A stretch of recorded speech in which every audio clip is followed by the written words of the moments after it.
नमस्कार। आज आम आलोचना करवा यूएस सहित ट्रेड डील। यहाँ शुणिले आपण लगे यहाँ गोटे नॉर्मल इकोनॉमिक न्यूज किंतु ये हेडलाइन टा भल भाव देखो। हेडलाइन टा कौन अच्छी? Ajit Doval big warning to US before trade deal. ये होती बर्तमान आमर एनएसए बा जातीय सुरक्षा सलाहकार श्रीमान अजित डोभाल। तो अजित डोभाल कौन कहले? यह केवल गोटे ट्रेड डील बा मॉनिटरी इश्यू नुहे, यह इंडिया डिग्निटी, ऑटोनॉमी और नेशनल इंटरेस्ट को नहीं प्रश्न। अर्थात ये प्रश्न उठुची इंडिया मुंड नुआब ना ना यूएस को बाउंड्री देखब। बर्तमान यही आम पुंखानुपुख आलोचना करवा। बर्तमान ये मीडिया रिपोर्ट देखु। मीडिया रिपोर्ट रे प्रकाश पाइला इंडिया वोंट बी बुलिड। यहाँ ब्लूमबर्ग प्रकाश करथिला। यहाँ सिंपल सेंटेंस लगुले भी मीनिंग टा बहुत हेवी थिला। ये इंडिया स्पष्ट कहीदेला जे जेते भी प्रेसर हेले इंडिया डील करिवो नाही। द्वितीय कौन थ्रेट्स किंबा पब्लिक स्टेटमेंट्स द्वारा इंडिया मुंड नुआब नाही। एवं अजित डोभाल यूएस लीडरशिप को स्पष्ट भाव में मेसेज देले जे जेते भी कठिनाई आसू इंडिया केबे भी तार नेशनल इंटरेस्ट सहित नेगोशिएट करिवो नाही। यही मेसेज देइथिले हमरो एनएसए अजित डोभाल। बर्तमान आसतु जानिबा द रियल वार्निंग बा द अल्टीमेटम कौन थिला।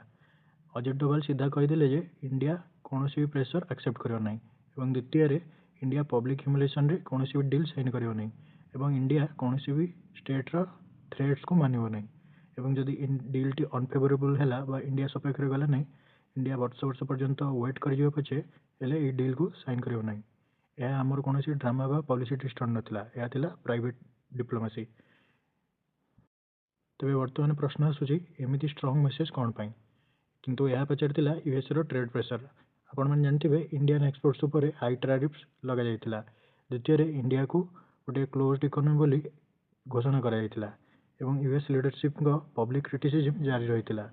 इंडिया यह नहीं नॉर्मल नेगोशिएशन नुहे बरम गोटे कोएर्सन भाव देखी, अर्थात डील कर किंतु बिना प्रेसर रे। यही अप्रोच इंडिया को पसंद थिला। एवं जदि आपण प्रेसर इंपोज करेंगे तेरे डील टी केबे भी साइन हेबो बोली इंडिया यह गड़े चलता। बर्तमान आसन जाना ये रशियन एंगल कौन थिला। इंडिया आगुरी रशियन ऑयल किणुला जहाद्वारा आमको चीप प्राइस रे मिलूला, एनर्जी सिक्योरिटी मिलूला एवं नेशनल इंटरेस्ट रे मिलूला। किंतु यूएस चेष्टा कला यूक्रेन वार सह ट्रेड डील लिंक करने को, जोटा इंडिया सीधा सीधा कहला ट्रेड डील आम फॉरेन पॉलिसी डिक्टेट कर परिबो नाही। सो स्ट्रेटेजिक डिसीजन सोवेरेन मैटर, यह इंडिया रो स्ट्रेटेजिक ऑटोनॉमी थिला। बर्तमान आम देखा भारत में अजित डोभाल कौन पर इंपोर्टेंट। से इंडिया रो स्ट्रेटेजिक डॉक्ट्रिन रो आर्किटेक्ट होउचंती Ajit Doval. Ajit Doval direct prime minister Modi को ही रिपोर्ट करेंगे। एवं अजित डोभाल कथा मैंने कौन ब्यूरोक्रेटिक ओपिनियन नुहे बा कौन आंबासेडर व्यू नुहे, यह इंडिया रो फाइनल पॉलिटिकल सिग्नल बोली टोटाल यूएस को जीव। तो यही डील पछरे अजित डोभाल भूमिका गोटे प्रमुख भूमिका थिला। बर्तमान आप देखूँ यहाँ हूँ नेगोशिएशन रो इम्पोर्टेंट की लाइन थिला वी कैन वेट। यार अर्थ हूँ भारत वर्ष पर वर्ष इवन ट्रम्प को टर्म सरिया पर्यंत वेट कर पछे किंतु कौन प्रेसर आसी डील को साइन करिवो नहीं। तो ये इंडिया तार डेस्परेशन शो कला नहीं, सर्ट टर्म पेन ऑब्जर्व कला पछे किंतु यूएस रो प्रेसर आगे मुंड न नहीं डील साइन कला नहीं। आपड़ जो देखिए Bharat mindset change, deal fast आरंभ कर डील फेयर आड़ को नहीं गला। यह आमर कॉन्फिडेंट पावर लैंग्वेज थिला।